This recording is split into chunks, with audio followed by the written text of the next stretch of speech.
Et j'ai vu que dans la fraude, il n'y avait pas seulement la fraude, mais il y avait de violence contre les jeunes autochtones qui étaient impliqués dans la fraude.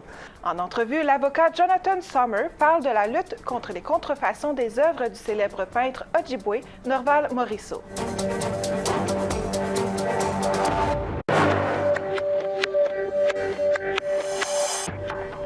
Le problème des copies frauduleuses d'œuvres d'art autochtones n'est pas nouveau. L'artiste autochtone le plus célèbre du Canada, le peintre Ojibwe Norval Morisseau, est également l'une des victimes les plus importantes de la fraude artistique. L'avocat Jonathan Sommer a œuvré pendant plus de 10 ans pour réparer les torts que cette fraude a causés. J'ai parlé avec Sommer à son domicile de Sutton, dans les cantons de l'Est au Québec. Kwekwe, bonjour, bienvenue aux Nouvelles nationales d'APTN. Merci d'être ici pour parler un peu de votre travail. Pour commencer, est-ce que vous voulez résumer en quelques mots, c'est quoi l'affaire Norval Morisseau? L'affaire Norval Morisseau, c'est la fraude le plus grand dans le monde. Et c'est une fraude d'un artiste qui s'appelle Norval Morisseau. Il est un artiste autochtone canadien. Et il est le plus bon artiste, dans mon pensée, autochtone dans le monde de tout temps. Quel est votre rôle dans cette affaire? Mon rôle, c'est, je suis avocat civil, mais j'ai travaillé sur cette fraude pour environ 10 ans initialement, pour faire la preuve que la fraude existe. Alors, j'ai fait des investigations et j'ai fait beaucoup de jours en cours. Et après ça, j'ai travaillé avec les polices pour faire la poursuite des criminels. Quand vous avez commencé à être impliqué dans cette affaire, est-ce que vous attendiez que ça allait durer 10 ans? Non, pas du tout. J'ai pensé que c'était seulement une cause pour un client pour quelques mois, mais ça a changé beaucoup.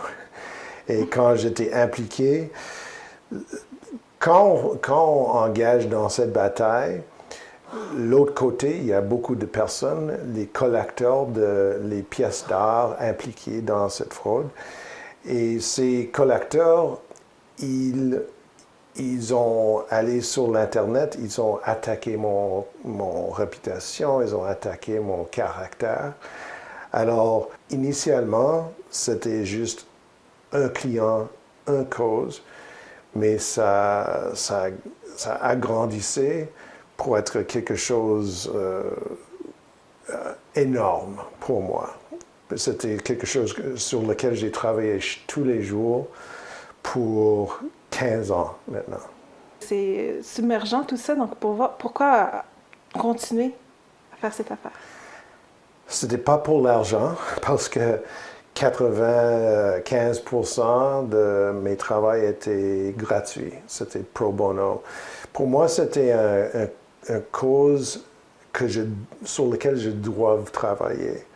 J'ai vu que c'était pas seulement une fraude, c'était pas seulement une fraude contre un artiste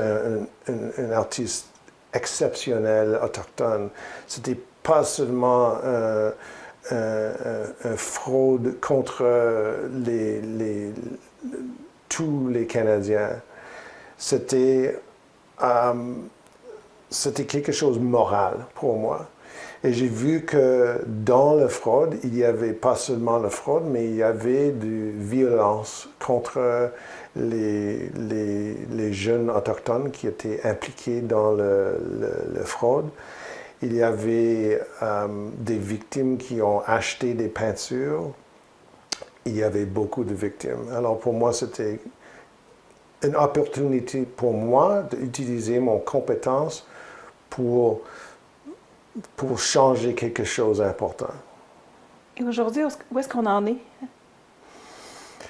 À ce moment-là, on avait gagné quelques causes dans les cours civils. Il y a quelques personnes qui sont dans la prison.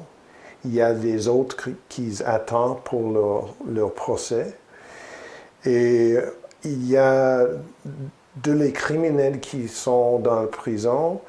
Ils ont admis ils ont identifié beaucoup de les peintures qu'ils ont fait, beaucoup de les peintures fausses qu'ils ont fait. Alors, ça commence de changer l'histoire. Ça commence de montrer à tout le monde que, premièrement, le fraude, c'est vrai. Deux, c'est un fraude très grand. Et trois, voilà quelques peintures qui étaient faites dans cette fraude qu'on peut utiliser comme les comparateurs pour identifier les autres. Donc, il y a encore beaucoup de chemin à faire ou est-ce que... Oui, parce que les criminels ont identifié moins de 2000 peintures fausses maintenant, mais on estime qu'il y a environ 7000 ou plus peintures fausses et les autres sortes de pièces d'art fausses. Est-ce que vous fait d'autres choses ou... Je fais des autres choses, mais c'est toujours une portion de mon jour. Des fois, c'est 30 minutes, les autres jours, c'est 4 ou 5 heures. Aujourd'hui, c'est beaucoup des heures. Bon, ben merci beaucoup, Jonathan Sommer. Est-ce que je l'ai bien prononcé? Oui. Parfait. Bien, merci beaucoup pour votre temps aujourd'hui. Et on va continuer à surveiller cette affaire et quand même content que vous soyez derrière ça. Là. Merci beaucoup. Merci. C'est ce qui conclut le bulletin des nouvelles nationales d'APTN. Je suis Kijate Alexandra Veillet-Chezo. Merci beaucoup d'avoir été des nôtres et à la semaine prochaine. Miigwech.